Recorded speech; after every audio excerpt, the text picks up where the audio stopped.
Hi, welcome to this session on data interpretation. They say that data is information and information is knowledge. And knowledge is wealth, power, just about everything. And therefore, data is indeed very important. In this session, we are going to review the DI section of the CAT and take a look at the kind of examples that you would usually find represented by the questions in this section in the CAT. As you may be aware that for the last many years, the CAT has had primarily three sections. And these sections are quantitative, the second is called logic and data interpretation, and the third one is verbal. Okay? Now, within DI and logic, there are three kinds of questions that you would come across. One, of course, is logic. The second, pertaining to data interpretation. And the third, pertaining to data sufficiency. In this session, of course, we are going to focus only on data interpretation questions. Now, before we start this session, I think it may be very useful for us to ask a question, and that is, why data interpretation? What is the relevance of DI? Now, all of you are preparing for your MBA entrance examinations because one day you would become managers. Now, as managers, almost most of the time, you would be involved in making decisions. Now, the question is, how do you make decisions? There are, of course, quite a few popular ways. Do you toss a coin? Heads, I'll go this way, or tails, I'll go the other way. Do you visit a fortune teller, and say, well, gaze into your crystal and let me know what the future looks like? Or are you going to base your decision on your intuition? Or perhaps still better, you are going to use data. Yes, and this is precisely the reason why the section on DI has direct relevance to the kind of work that you would be required to do as future managers. Let us take a look at a few standard forms in which data can be represented. One of the most common forms of representation of data is in the form of a table.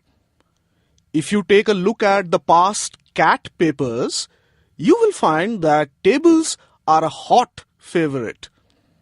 I am sure you would have encountered tabular data many times in your own experience, starting with class timetables and report cards in your early school days.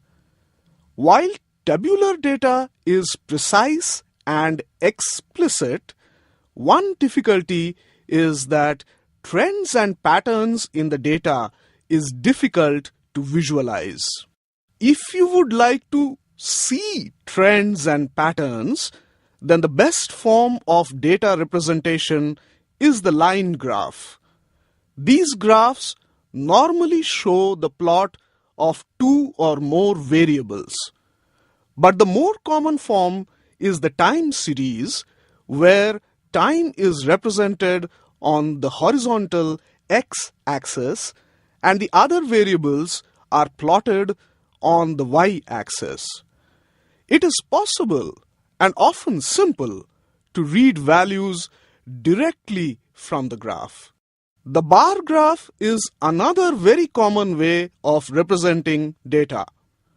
Unlike the line graph, where a line represented continuous data, the bar graph presents only discrete data. Most of the times, you will find time plotted on the x-axis. Trends and patterns are not difficult to detect in a bar graph. The real advantage, of course, is that comparing the data with each other becomes very easy. A variation of the bar graph is the horizontal bar graph. data presented as horizontal bars makes it convenient for comparison as well as ranking. Another common way of data representation is in the form of a pie chart. In this, the total quantity of something, say sales or costs, is distributed over 360 degrees of a circle. The different segments correspond to different categories, and the quantity of any category is directly proportional to the angle of the segment corresponding to the category. Looking at a pie chart, it is easy to see the relative contribution of the categories. Sometimes, certain kinds of data are presented in quite unconventional ways. One example is the network diagram. It typically has nodes that are connected with lines or paths. These lines show the interrelationship amongst the nodes.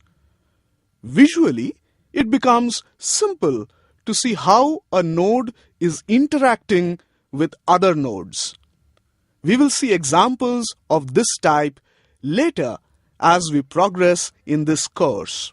CAT is not a conventional test. Over the years, it is known to have sprung surprises. So, one should be prepared to face any unconventional form of data representation. One example is a map. It represents geographical data in a visual format. The lines or loops in the map that you see here are isobars, or lines with common value of pressure. However, a map can also be used to present data on distribution of physical facilities or population density and so on.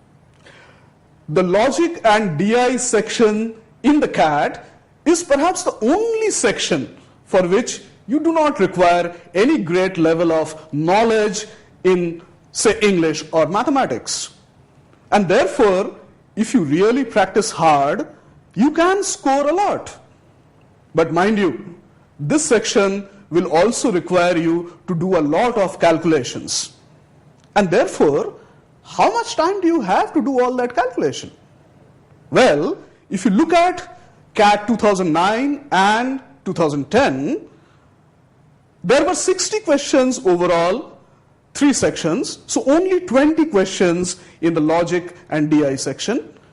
And if you look at the total time available, roughly about 45 minutes available to you for this section, and therefore we are saying more than 2 minutes per question, and therefore you have the time. So, what is important?